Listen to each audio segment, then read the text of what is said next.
A paz do Senhor Jesus, desejo a toda a igreja. Gostaria de dizer que estou mais uma vez aqui, feliz por poder falar com meus irmãos, minhas irmãs, né? Transmitir mais uma vez esta lição da escola dominical, que por sinal, hoje, muito convidativa, né? Muito sugestiva, quando fala da buscando conhecer os caminhos do Senhor, né? São coisas que nós que servimos a Jesus precisamos aprender muito a conhecer e a permanecer andando por esses caminhos, né? Que é o caminho que leva ao nosso Deus. Quer dizer, a igreja está muito feliz por mais uma vez estar aqui e que hoje vamos falar mais uma vez dessa lição. Essa lição que é a lição 4, que vem falando a respeito de conhecermos os caminhos do nosso Senhor e Salvador Jesus Cristo. Na verdade, igreja, quando a gente começa a ler a Bíblia, a gente conhece os personagens bíblicos, né? Homens que fizeram história, homens que tiveram o privilégio de dizer que escreveram as páginas da palavra de Deus e seus feitos também ficaram registrado no livro sagrado o que eles fizeram.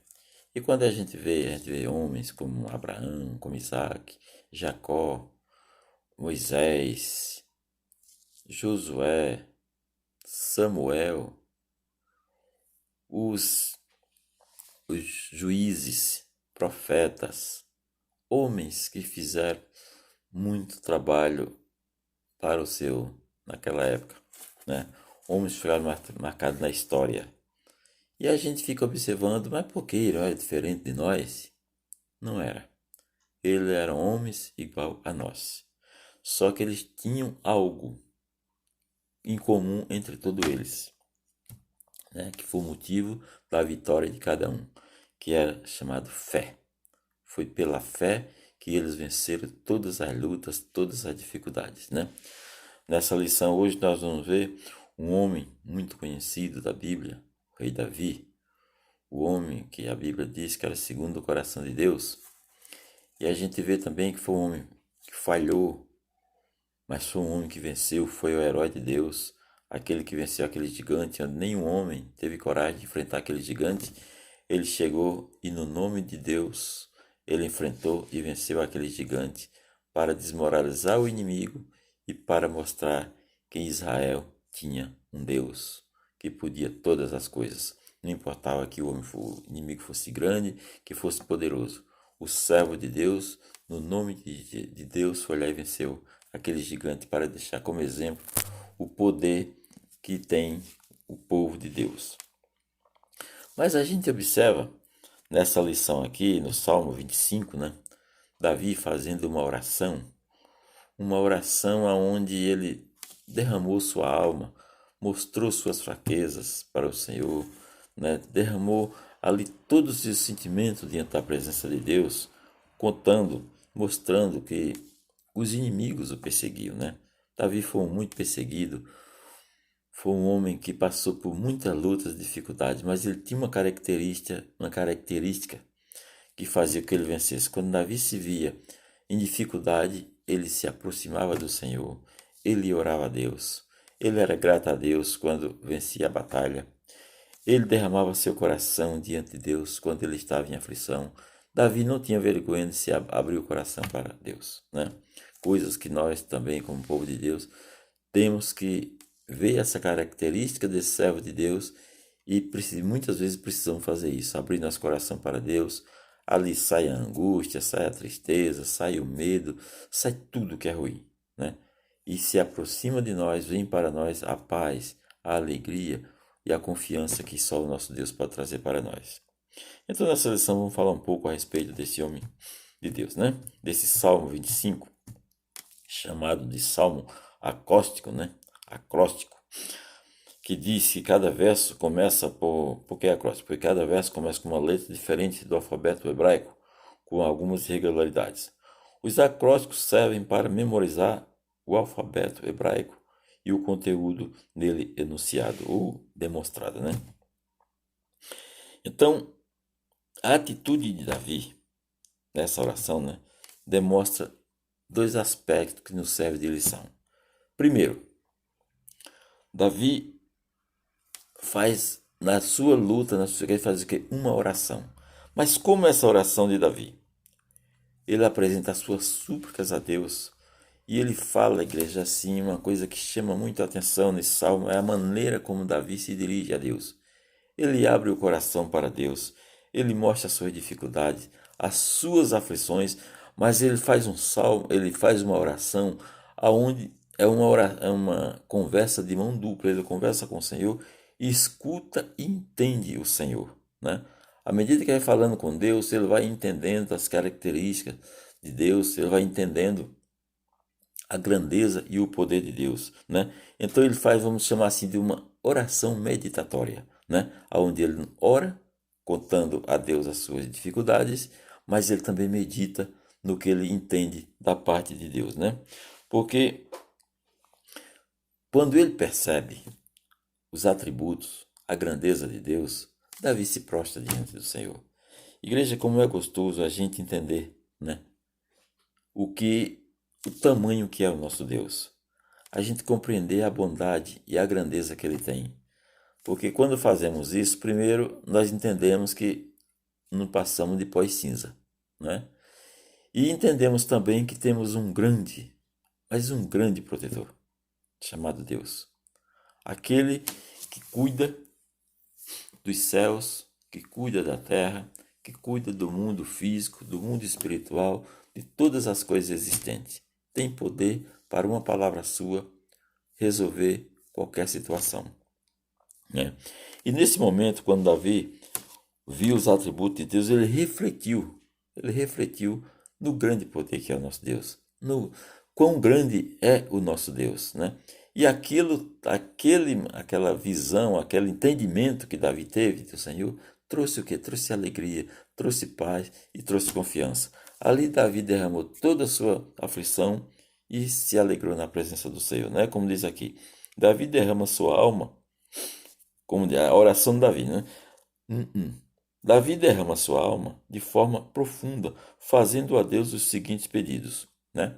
Porque quando a gente ora a Deus, a gente não só conta nossas aflições, a nossa dor, mas a gente também pede e mostra as nossas necessidades, né? Davi não era diferente, era um como nós e apresentou a sua dificuldade, por sinal não era poucas, né? E primeiro ele diz: não me deixes confundido. Igreja, a gente precisa realmente viver e entender o que se passa conosco, né? A gente não viver confundido se é dessa forma ou se é daquela forma. Saber, ter a certeza, a garantia que estamos na direção de Deus. Então, quando Davi ora para Deus, a primeira coisa que ele pede: Senhor, não me deixes confundido. Será que eu vou para a direita ou vou para a esquerda, né? Me dirige pelo caminho certo, né? Outro pedido que faz-nos saber os teus caminhos. Deus tem os seus caminhos, né? O mundo tem seus caminhos, nós temos nossos caminhos se for fazermos a nossa vontade. Mas Davi quis saber qual eram os caminhos de Deus para que ele seguir. Jesus Cristo, quando chegou aqui, ele esclareceu que existem dois caminhos, né? Um que leva para cima, outro leva para baixo, um para o céu, outro para o inferno, né? E que precisamos nos se esforçar, decidir, escolher o caminho que queremos seguir, né? E permanecer nele. Permanecer aí, para permanecer nesse caminho, precisa de muitas coisas que toda a Bíblia vai nos ensinando e nos orientando por onde a gente, o que devemos fazer para permanecer nesse caminho, né? Davi também pede para que Deus lembra-te, Senhor, das tuas misericórdias. O que seríamos de nós se Deus não usasse misericórdia conosco, né? Assim como ele usou desde o início lá na cruz do Calvário através do Senhor Jesus, né? O que seria de nós? Não estaríamos aqui. Não existia igreja, não existia salvação. Mas as misericórdias do Senhor fez e faz com que não a gente se salve, mas que a gente permaneça na salvação. E nas horas das aflições, fazer como Davi, fazer uma oração consciente, uma oração com o coração, mas também com a mente, entendendo e ouvindo, né, prestando atenção naquilo que o Espírito Santo fala para nós. Ele disse: perdoa os meus pecados. Que seria de mim? Que seria de você se a gente não tivesse a certeza que nossos pecados foram perdoados, né? Porque a gente sabe que quando saímos lá do mundo cheio de pecados, né, que Jesus nos resgatou, ele apagou todo o nosso pecado e nos deixou a alegria da salvação em nosso coração. Nos deu o Espírito Santo e através dele a gente entendemos que estamos na presença de Deus, né? Porque ele também é consolador, ele é orientador, é aquele que está conosco, nos orientando e nos mostrando esse caminho que Davi queria conhecer, né? Ele diz também: olha para a minha aflição. Davi estava aflito, ele estava triste, ele estava sofrendo perseguições, né? Porque o homem de Deus, a mulher de Deus, quando nos levantamos para fazer a obra do Senhor, para seguir o Senhor, as perseguições vêm sobre nós, né? E Davi estava aflito naquele momento, havia muitos inimigos, né? Como ele diz, ele enfrenta: olha para os meus inimigos. Igreja, os inimigos do povo de Deus não são poucos, nem são frágeis. São inimigos fortes e são inimigos terríveis. E a gente precisa realmente apresentar essa situação na mão do Senhor, porque são inimigos que muitos deles só o Senhor pode vencê-lo, ou nos capacitar para que possamos ter força para vencer, né? E ele diz outra coisa na sua oração: guarda a minha alma, os nossos sentimentos, a nossa dor, né? Aquilo que está dentro de nós, que o Senhor nos guarde, para que não venha sair de maneira errada alguma coisa que venha fazer com que a gente machuque alguém ou afronte o próprio Deus, né? E a outra parte da oração é a meditação, né? A meditação que Davi, enquanto orava, fazia. O que é meditar? É pensar profundamente, é refletir, né? Davi estava orando, contando as suas dificuldades, mas ele estava refletindo também na grandeza de Deus, no poder de Deus, o que ele estava ouvindo do Espírito Santo. Davi fez uma reflexão sobre os atributos e providência de Deus em prol daquele que o temem. Isso é o que nós fazemos todos os dias, porque quando nós nos lembramos, quando andava lá no mundo, fazendo tudo o que era errado, sem um pingo de temor, afrontando a Deus, e conhecemos o Senhor, e Ele nos mostra toda a sua grandeza, toda a sua bondade, toda a sua misericórdia. Então, quando a gente vê isso e essa providência que Ele tem por todo aquele que o serve, isso nos dá uma alegria muito grande, igreja. Não só alegria, como uma segurança, porque o crente, para ele ser feliz e ele ser firme na presença de Deus, ele também precisa ser seguro. E essa segurança tem que estar em nosso coração, que é a presença de Deus, é a presença do Espírito Santo, né? Aqui 1:2, ainda seguindo a oração de Davi, ele diz: não me deixes confundido. Deus está pedindo, Davi está pedindo ao Senhor para não lhe deixar envergonhado. Davi era aguerrido, quer dizer, Davi era um homem preparado, treinado para a guerra, batalhador e proativo. É aquele homem que visava, né, que ele trabalhava antes que o problema aparecesse, ele já estava providenciando, né? Ele estava se antecipando aos problemas para resolver, porque Davi era um rei e precisava tomar conta de uma nação, tomar conta de pessoas. Mas ele se achava grande mesmo, era quando ele se prostrava diante de Deus. Ele se prostrava diante de Deus, ele se sentia um grande, valorizado, porque sabia que Deus estava escutando e estava ouvindo. Então Davi meditava em tudo isso. E não é diferente da igreja. Quando nós meditamos na grandeza e no poder de Deus, nós nos sentimos verdadeiramente garantidos, salvos, seguros na presença do nosso Deus. Amém? 1:2. Não me deixes confundido, né? Ou melhor, como já tenho lido aqui. Seguindo aqui. Davi dispunha de fazer a vontade de Deus, cumprindo o seu chamado a partir do enfrentamento da batalha que era lhe apresentada, né? Davi é um homem que decidiu cumprir aquilo que Deus chamou. Logo mocinho, né? Ainda adolescente, Deus ungiu o rei e Davi colocou no coração que era rei e que ia dirigir, que ia cuidar do povo de Deus, né?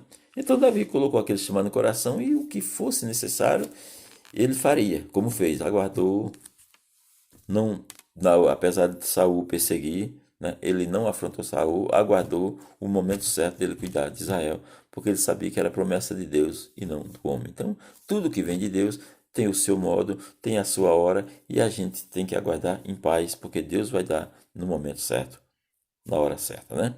Em decorrência disso, sofreu duras oposições, né? De inimigos vorazes e experimentado em guerra. Será que eu, você, a igreja do Senhor, não tem enfrentado esses inimigos?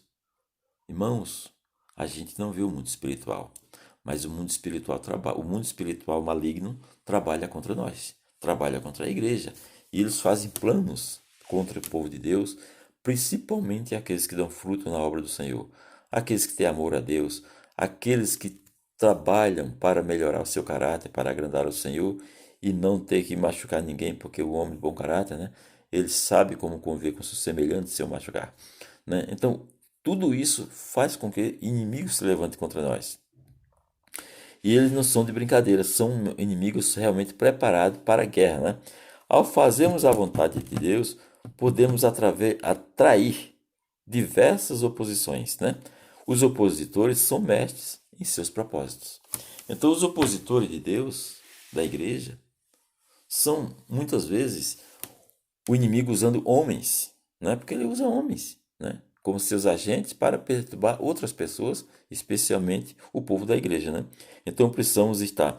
Olha, os inimigos são, como diz aqui, es- são traiçoeiros, estão carregados de ódio, traições, perseguições. Tudo isso acontece tanto no mundo espiritual como no mundo físico contra o povo de Deus. Mas a gente, igreja, conjunto com o Senhor, com o Espírito Santo, a gente sabe como lidar com tudo isso, né? Muitas vezes sofremos, ficamos aflitos, como Davi ficava também, como essa oração dele mostra isso. Ficamos aflitos, mas temos a confiança que temos nosso Deus ao nosso lado, né? Hoje nós temos o Espírito Santo que faz morada em nós. Primeiramente, isso é uma honra. Segundo, é uma garantia que nos livra de todo mal. Quem é que pode se aproximar da casa do Espírito Santo sem pedir autorização a ele, né? O Espírito Santo é Deus.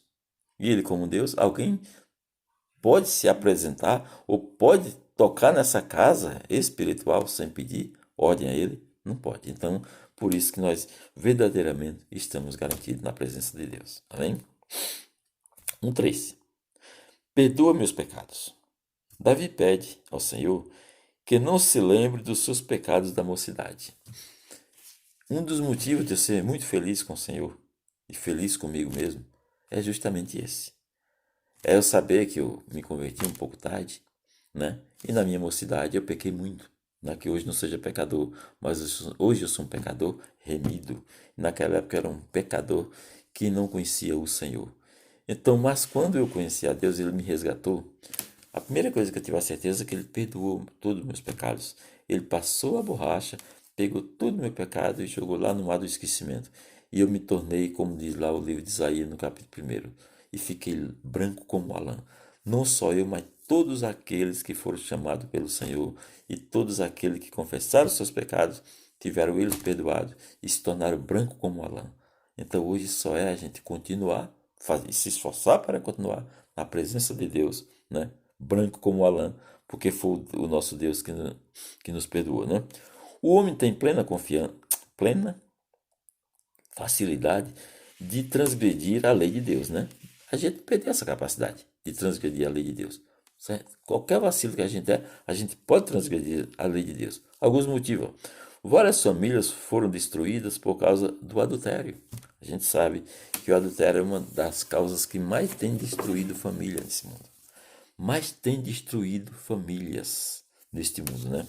E o adultério, ele traz não só destrói a família, a esposa e o esposo, como a consequência maldosa, ruim que fica sobre os filhos, né? Ficam filhos sem pai, fica filhos sem proteção. É uma coisa terrível. O adultério é uma das coisas que tem feito. Então o homem tem essa facilidade. Por isso que devemos, a Bíblia nos ensina em vários lugares, precisamos ser vigilantes para não cairmos nesse tipo de laço, né? Do maligno. 2. Várias vidas foram ceifadas em decorrência de quê? Do ódio. Jesus disse que aquele que odeia é como aquele que mata, né? Aquele que odeia é como aquele que mata. Então o ódio, verdadeiramente, tem levado ceifado muitas vidas na terra. Não só ela ceifa, ele é capaz de ceifar vidas física, como se não houver arrependimento, ele ceifa também a vida espiritual. Então o ódio é algo que a gente precisa fugir dele.